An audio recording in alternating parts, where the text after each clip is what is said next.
السلام علیکم ورحمۃ اللہ وبرکاتہ. بسم اللہ والصلاة والسلام علی رسول اللہ.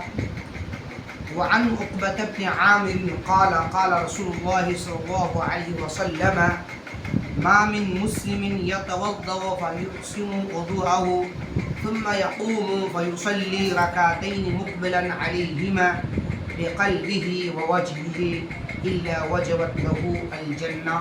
رواہ مسلم.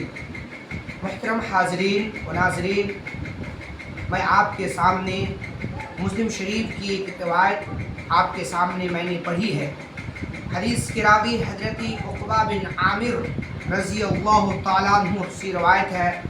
اللہ کے رسول صلی اللہ علیہ وسلم نے فرمایا، ما من مسلم، مسلمانوں میں سے جو شخص یتوضأ، وضو کرے، فیحسن وضوءہ، اور وہ اچھا وضو کرے، ثم یقوم، پھر کھڑے ہو، فیصلی رکعتین، اور 2 رکعت نفل نماز ادا کرے، مقبلا علیہما بقلبہ ووجہہ، اور اس کا دل اور چہرہ مکمل قبلہ رخ ہو کر ہوں، متوجہ ہوں، الا وجبت لہ الجنۃ، تو ایسے شخص کے لیے، ایسے فرد کے لیے جنت واجب ہو جاتا ہے.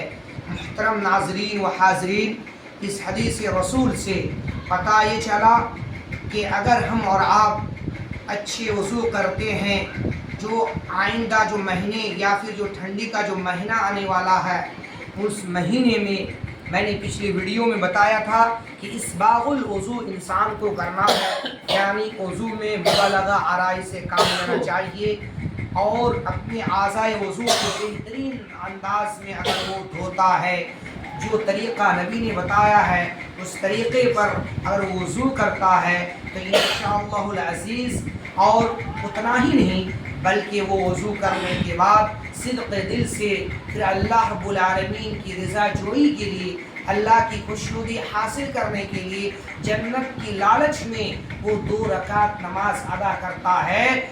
اور یاد رکھیے کہ بقلبہ ووجہہ، اس انسان کا دل، اس کا چہرہ مکمل قبلہ رخ ہونا چاہیے. لیکن افسوس، صد افسوس، آج ہم اپنے مسلوں کے اندر، اپنی مسجدوں کے اندر، اپنے سماج و معاشرے میں بعض ایسے ہم پڑھے لکھے اور کم پڑھے لکھے لوگوں کو دیکھتے ہیں کہ بظاہر وہ نماز تو ادا کرتے ہیں، نماز تو پڑھتے ہیں، لیکن اس کا دل دکانوں میں اور نہ جانے کن وادیوں میں بھٹکا ہوا رہتا ہے. ان کا چہرہ ایک جگہ، یعنی جو سجدے کی جگہوں میں اس کی نگاہیں ٹکی ہونی چاہیے، لیکن سماج میں ایسا نہیں ہوتا ہے.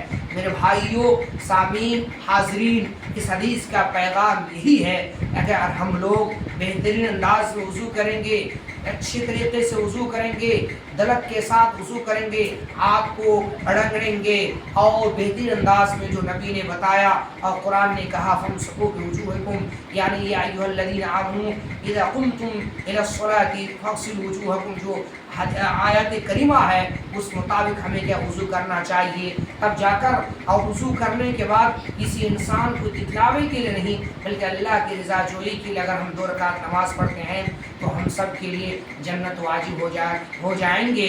لہٰذا ہم آپ لوگوں سے گزارش کرنا چاہتے ہیں کہ مسلمانوں، مومن بھائیوں، آپ اپنے اوقات کو، یہ قیمتی اوقات ہے، زندگی کے قیمتی اوقات کو نیک کاموں میں لگانے کی کوشش کریں، اور جب بھی آپ کو موقع ملے تو آپ بہترین انداز میں وضو کریں، اور وضو کرنے کے بعد جو بھی وقت آپ کو مہیا ہو آپ نماز ادا کریں. انشاءاللہ اگر آپ نفل کی اہتمام کرتے ہیں، اس کے عوض بھی اللہ تعالیٰ آپ کو جنت عطا کرے گا.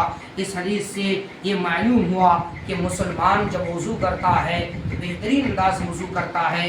اس حدیث سے یہ بھی ایک مسئلہ ہوا کہ ہر وضو کے بعد 2 رکعت نفل پڑھنا مستحب عمل ہے. اور اس حدیث سے یہ بھی پتہ چل رہا ہے کہ انسان کو مکمل توجہ کے ساتھ مکمل توجہ کے ساتھ نماز ادا کرنی چاہیے۔ اور اس حدیث سے یہ بھی پتہ چلا، راوی حدیث حضرت عقبہ بن عامر کی اہمیت معلوم ہو رہی ہے۔ لہٰذا ان تمام باتوں کا خلاصہ کلام یہ ہے ناظرین کہ ہمیں بہترین انداز میں وضو کرنا چاہیے۔ آئیے ہم سب مل کر رب العالمین سے دعا کرتے ہیں کہ اے العالمین تو ہمیں بہترین انداز میں جس طرح تیرے نبی نے وضو کیا ہے، تیرے صحابہ نے وضو کیا ہے، سلف نے کیا ہے، اسی انداز میں اسی نہج پر ہمیں بھی وضو کرنے کی توفیق عطا فرمائے، آمین۔ وآخر دعوانا الحمد للہ رب العالمین۔ اقول قولی هذا واستغفر الله لي ولكم ولسائر المسلمين واستغفروه تعالی جواد کریم رحیم۔